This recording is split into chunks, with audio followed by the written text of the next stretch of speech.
अपना दुअरिया भैले झाँकेली सब बहनी लोग भैया अइले मेहमान गे हो माई भैया लोग अइले मेहमान।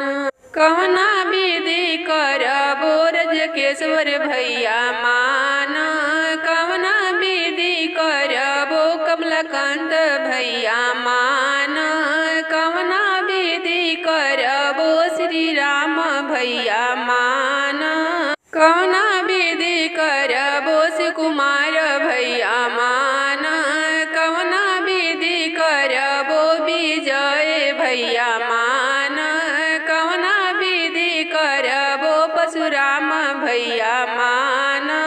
भैया अइले मेहमान गे हो माई भैया अइले मेहमान। हाट बाजार से चौरा मंगइबो ग्वाल के घरवा से दूध गे माई, पनेरिया घर से पान गे हो माई, ओही हो चौरा के खीरावा बनइबो भैया लोग के देबो जमाई गे हो माई।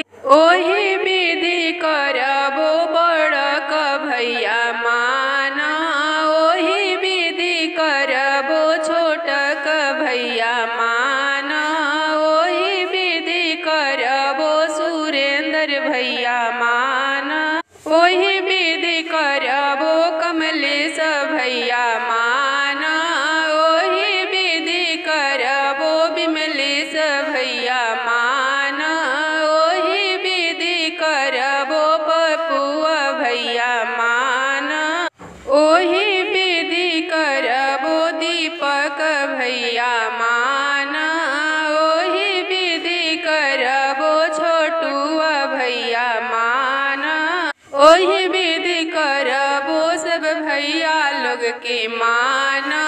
भैया